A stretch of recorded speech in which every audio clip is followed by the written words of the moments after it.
ओम नमो भगवते वासुदेवाय। नारायणं नमस्कृत्य नरं चैव नरोत्तमं देवीं सरस्वतीं व्यासं ततो जयमुदीरयेत्। सुखदेव जी बोले, हे राजन, अत्र सर्गो विसर्गश्च स्थानं पोषणमूतयः मन्वन्तरे सानुकथा निरोधो मुक्तिराश्रयः। इस श्रीमद्भागवत महापुराण में 10 लक्षण हैं। सर्ग, विसर्ग, स्थान, पोषण, ऊति, मनवंतर, ईशानुकथा, निरोध, मुक्ति और आश्रय। इस आश्रय तत्व के ज्ञान के लिए ही ऋषियों ने इन 9 लक्षणों का वर्णन किया है। श्रीमद् भागवत का पहला और दूसरा स्कंद उपोद्घात स्वरूप माना गया है। तीसरे से 12वें स्कंद तक क्रम से 10 लक्षणों का वर्णन है। तुमने जो प्रथम प्रश्न किया था कि विराट पुरुष से जगत कैसे उत्पन्न हुआ, उसका उत्तर सुनो।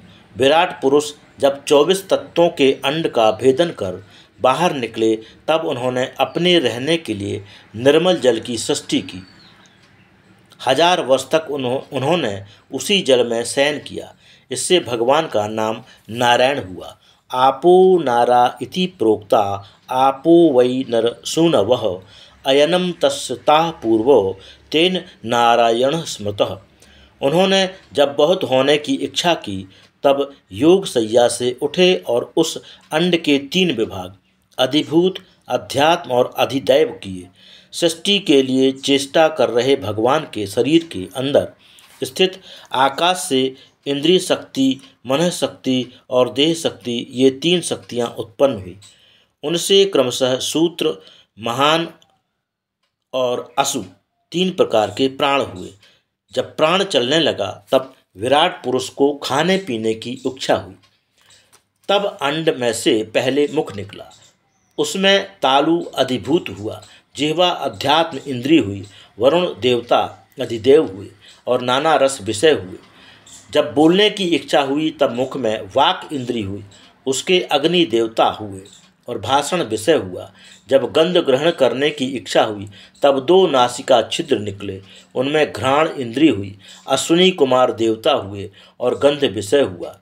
जब देखने की इच्छा हुई, तब 2 नेत्र गोलक निकले, उनमें चक्षु इंद्रिय, सूर्य देवता और रूप विषय हुआ। जब शब्द ग्रहण करने की इच्छा हुई, तब 2 कर्ण निकले, उनमें श्रोत्र इंद्रिय, दिग देवता और शब्द विषय हुआ। जब स्पर्श करने की इच्छा हुई, तब चर्म निकला, उसमें त्वक इंद्रिय, वायु देवता और स्पर्श विषय हुआ। तब खुजलाने की इच्छा हुई, तब चर्म में रोम इंद्रिय, महीरुह देवता और खुजलाना विषय हुआ। जब नाना कर्म करने की इच्छा हुई, तब 2 हाथ निकले, उनमें बल इंद्रिय, इंद्र देवता और आदान प्रदान विषय हुआ। हस्तौरुहस्तुतस्तस्य नाना कर्म चिकीर्षया तयोस्तु बलमिंद्रश्च आदानमुभयाश्रयम्। जब चलने की इच्छा हुई, तब 2 पैर निकले, उनमें गति इंद्रिय, विष्णु देवता और गमनागमन विषय हुआ। जब रति करने की इच्छा हुई, तब शिश्न निकला, उसमें उपस्थ इंद्रिय, प्रजापति देवता और रति सुख विषय हुआ। जब मल त्यागने की इच्छा हुई, तब मलद्वार निकला, उसमें पायु इंद्रिय, मित्र देवता और मलत्याग विषय हुआ। जब एक शरीर से दूसरे शरीर में जाने की इच्छा हुई, तब नाभि निकली, उसमें अपान इंद्रिय, मृत्यु देवता और मरण विषय हुआ। जब अन्न ग्रहण करने की इच्छा हुई, तब कुक्षी निकली, उसमें अतड़ी इंद्रिय, समुद्र देवता और तुष्टि विषय हुआ। जब पेय पदार्थ ग्रहण करने की इच्छा हुई, तब कुक्षी से में नाड़ियाँ इंद्रिय, नदी देवता और पुष्टि विषय हुआ। जब ध्यान करने की इच्छा हुई, तब हृदय निकला, उसमें मन इंद्रिय, चंद्र देवता और संकल्प विषय हुआ।